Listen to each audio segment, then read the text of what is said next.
Hey guys, welcome back to my channel. If you are with me, you are now on episode 3 of Bridgerton, the series that is on Netflix that is sweeping across the nation. We all love this. We read the books. Maybe y'all didn't read the books. I read the books, and I'm so excited and I'm loving the series so far. As always, before you start, let's go ahead and let's subscribe. Let's like the video. Let's thumbs up. Let us share it around and follow me. I'm on Twitter. I'm on Instagram. I am on Goodreads. Please be my friend. I need some more friends. This was a sexy episode. Let me just, I don't have any tea with me or nothing to drink. I am parched. I am parched, okay? This was this was good. I loved where they took this episode. Now, this is very different than the books in a very deliciously good way. So yeah, I won't jump to the end, but I am letting y'all know y'all are on a ride. Like, we on a ride. Okay, so the episode starts off with Daphne awakening from a nightmare where she was dancing with Simon and actually falling for him. Yes, girl, you're falling for him. You know why? Because Rege Jean-Paul is gorgeous. And then immediately after, what are we treated to? Them at probably Gunther's, right? Getting some desserts and him licking cream off of a spoon. And I was like, Rege, don't.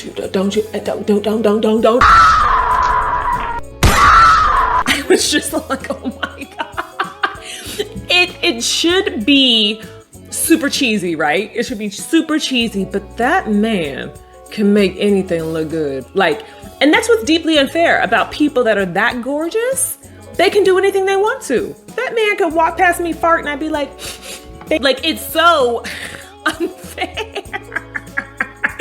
So he's looking at cream and Daphne's looking at him like, lick my cream, baby. I mean, she didn't even know what cream is, but she's like, lick my cream. Can you tell that I am obsessed with Rege? You guys have to be too, right? Like, you guys have to be with me. You have to be on board with me. Like, it's hard. Like, I don't blush, but I blush when I see that man. Over at the Featherington house, we have Penelope searching from missives from Spain, trying to get a letter from George Crane for Marina, but unfortunately she hasn't gotten anything yet. And you know, Penelope, she's so kind right now, and she tells Marina to be patient before Portia comes in, kicks her out of the room, and then tells Marina that basically Marina needs to re-enter society and find a husband before it's too late. Now, Portia, I know it seems like she's being awful, but she knows what life is like for women who have babies out of wedlock. Honestly, she could have kicked Marina out.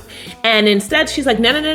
We're gonna find you a man. He's gonna, marry you, and you're gonna have that kid within wedlock, and everything's gonna be okay. There's a small little scene at the Bridgerton house where they're just talking about, Daphne, all of her suitors. But then we get to another ball scene where, if you guys notice over the course of the series, I haven't talked about it yet, where the orchestra is consistently playing like pop music. So in this ball scene, we have Billie Eilish's Bad Guy playing, which is so funny to watch them just be like, dun dun dun dun dun dun dun dun dun dun dun dun dun dun. Like, it's just so silly. Daphne's hair is down in this scene, kind of the way that it was in the dream.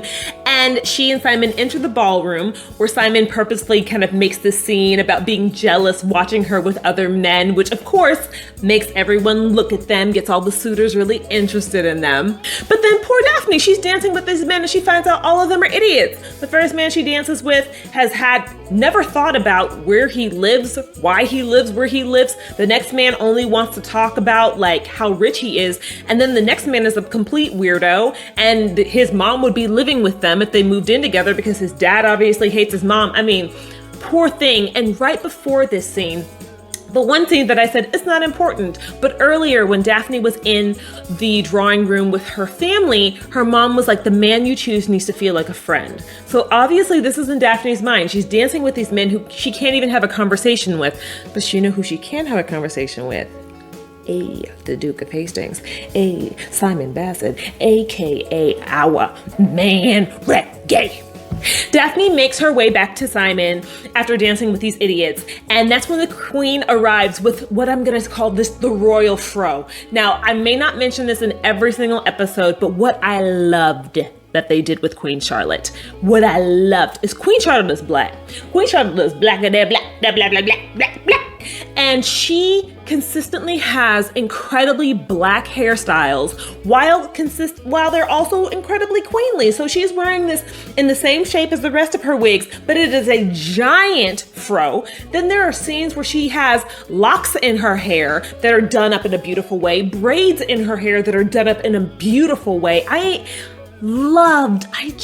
was so happy with them leaning so heavy into Queen Charlotte, leaning into her blackness. So that made me very, very happy. So I may not mention it every single episode, but like, y'all, if you haven't noticed, keep an eye out on Queen Charlotte's hair, because it is always very much like an homage to black hairstyles. Queen Charlotte walks in, and who does she have on her arm but the Prince of Prussia, Prince Friedrich, and I really like him. Like, I know Daphne has to end up with Simon. I get that, but he's actually a kind man.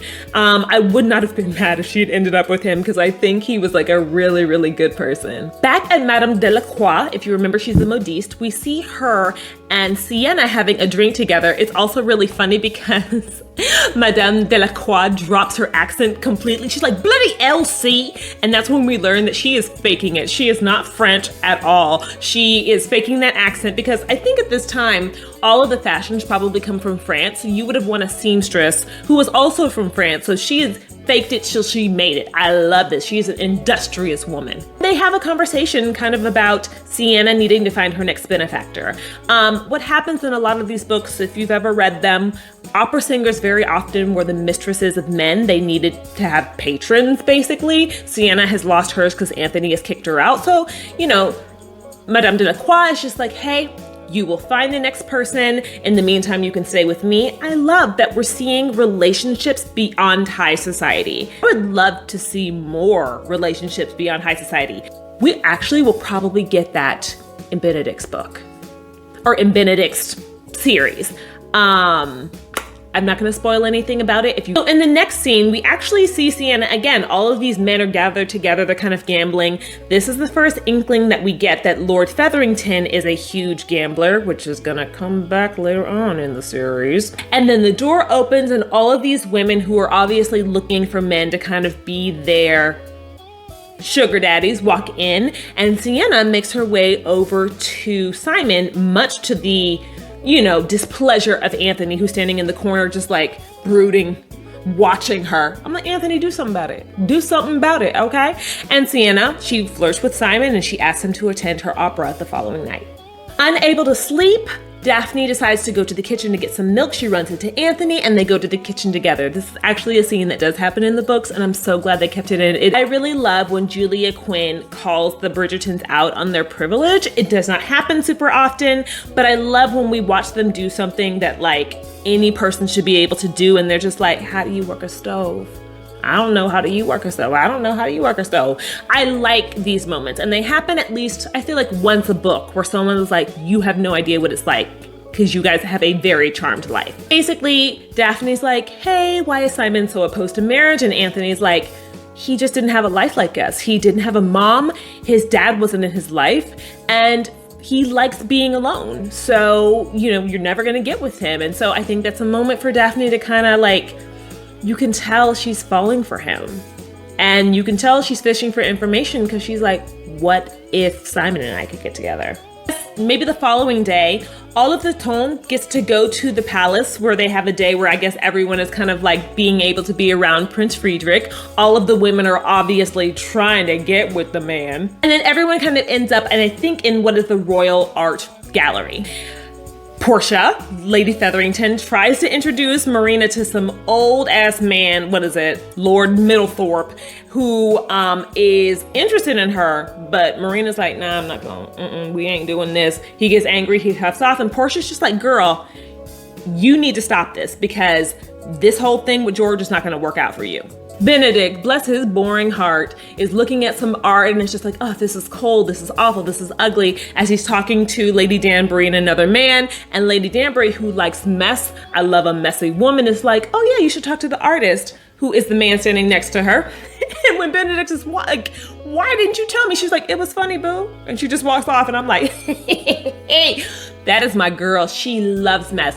In the book, she loves mess even more. Like, she's consistently in mess. So I actually hope over the course of the series, we get more and more of her just being like, you're ugly and your baby's ugly too. Because that is who she is. She will straight up walk into your conversation and be like, what you say? Oh no, your husband's cheating on you, girl. And then just like walk off and let mayhem ensue. Prince Friedrich is taken with Daphne. I love that he immediately was like, there's something different about this girl, and he chases her down, and she doesn't fawn over him like the other girls. You know, she kind of talks to him, and then Daphne sees Simon in the art gallery in a different room, and it's just like, hey, Prince Friedrich, it was good. You should go back to your ladies. Good seeing you. And he's like, oh, she's not like the other girls. Daphne, look at you playing with that prince. Girl, go on. So Daphne then follows Simon into an art gallery. He's in front of a painting that actually belonged to his family, and it was his mother's favorite painting, and he doesn't quite understand why it was his mother's favorite painting. And Daphne has this moment where she talks about how beautiful it is and how it reminds her of living in the country. And we keep getting cuts to their hands, and as she's speaking, their hands keep drifting closer and closer, and then the hands, mate. Help me, God, I'm wet. This reminded me, for those of us that, again, love Pride and Prejudice 2005, doesn't it remind you of kind of like the hand moment? The hand moment where Darcy helps Lizzie up into the carriage, and he takes her hand and she looks down at the hand and he keeps going. I mean, that's still the best hand moment in all of cinema. This was a lovely, very sexy moment. And then Simon, on his way to this carriage, you know, the man is like, hey, Simon, if you want to go to the opera to basically see Sienna, we need to leave now. But Simon just had that hand-holding moment with Daphne, and he's like, no, I don't think so. And I was like, he wants her. He wants her. You hold that hand. It's over, son. Okay. Everyone, including Lady Whistledown, has noticed that Prince Friedrich is interested in Daphne, but she's not quite as interested in him, and the queen is furious, and she's just like, nephew, I called her the incomparable of the season, okay? So I need you to get with her, because that'll be the biggest match, and everyone will think that I basically made this happen. And he's like, she's not even interested, and Queen Charlotte's like, I will kill you. Make it happen. Now we get to the moment where the sexiest of sexy scenes this is where the ball really starts rolling. So, oh God, oh Lord, I need water. I need so much water, I'm parched. So we're at the park, and Daphne is talking to Simon, and she's basically looking at some of the men in the park, and she's just like, there has to be something more to marriage than it just being a good match. And she's like, there has to be something else, but she doesn't know what it is because these people would not educate their girls on what a spark is and anything.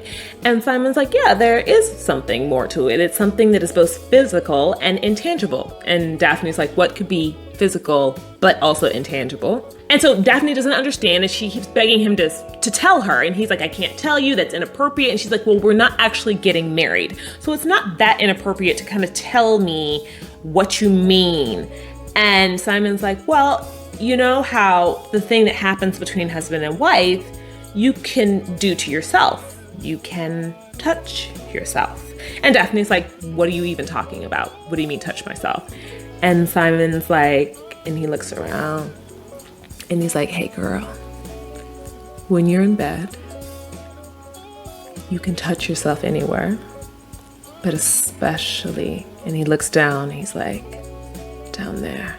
And he tells her to continue as the feeling grows and it grows, and they look into each other's eyes. And I'm like, help, help, help.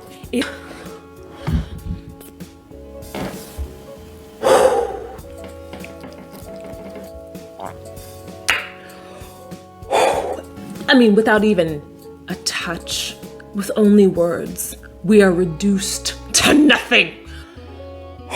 Anyways, we move on a little bit. Lady Danbury gets into the coach with Simon, and she's just like, what's going on with you and her? And he's like, nah, it's not big. You don't need to worry about it. And she's just like, listen, that girl can make a good match with the prince. So either you propose to her or you need to let her go. And then finally, that night, Daphne, with Simon's words ringing in her ears and through her body, she makes her way to her bedroom. Her hair is down. She's in her gown. She gets into bed. And baby, she starts thinking about Simon. She thinks about him touching a rose, bringing it to his face. She thinks about all the things she has seen him do, all the things they have said together. And baby, Daphne hits that beam. She hits that click. She masters that bait. This was so different from the book, and I am so glad about it. There are a couple authors who do write during this time. There are authors like Tessa Dare. She's a big one that I love because what she does is she does have young girls kind of during this time period who know their bodies. So by the time they get with men, they are not like shocked about what's happening. In the book, Daphne, obviously, she doesn't do this. He never has this conversation with her. So the first time she ever experiences this type of pleasure is within the marriage bed. It is so unrealistic to me because in all of these books, God bless them, I love them, all of the women just like orgasm from the first time, and they're just like, oh, and I'm like, without anything else, guys, like there's no like licky licky, there's no flicky flicky, there's just like, oh, extra shit. So I love that they have a scene of her discovering what she likes and her learning that what she likes is Simon and what she wants him to do is to do some things to her. That meant a lot to me. I feel like more and more historical romances should have women knowing their bodies. People are people. And a lot of people, maybe you didn't discover what was happening, but I have a lot of friends that were like, yeah, the first time I ever orgasmed was when I was 4 on a rocking horse. It happens. And a lot of these historical romances tend to act like women don't ever discover their own bodies. So I really appreciated this scene in particular for so many different reasons. Obviously Rege, obviously Daphne, but this was good. My favorite part of this, this show is so cheesy, I love it, is she has her big exhalation moment. We cut to the next scene where she finishes her composition and her mom's like, oh, you finished. And she has a smile on her face. And Eloise is like, have you thought of a name? And I'm like, that name is That Sweet Simon Dick. That's the name of that composition, okay? That is the name. But alas, Simon, who is filled with guilt because of what Lady Danbury said, decides to break it off in a really cruel, awful way. She thinks it has to do with the day before, the things he told her and him being ashamed of that. And he tries to say that that's not it, but he can't tell her exactly why. And she says, well, I thought we were friends. And he very cruelly cuts her off and is just like, nah, we never were friends. I don't know where you got that from. And I'm leaving. And tells her to move on and to go home. And he basically just tells her that he needs to move on. So Simon goes home. He tells his servants to pack up. And then meanwhile, we watch Daphne basically run up to her room and start sobbing at home. And I'm just like, you poor baby. But this leads to really, really cool stuff with Daphne in a few scenes. Meanwhile, a horny and upset and sad Anthony shows up at Sienna's dressing room at the opera house, and he wanted to see her, partly because he's incredibly jealous of the Duke. He thinks that she's gonna get with the Duke, and she's like, no, I'm not gonna get with the Duke. I didn't get with the Duke. Of course, you only showed up here because you're jealous. And then he says, no, like, I missed you. And it's just really sad to watch. Like, they really care about each other, and they can't be together. And she knows this, and she keeps being like, let me go. Like, over the course of the season, she's gonna keep being like, let me go. And Anthony just can't let her go yet.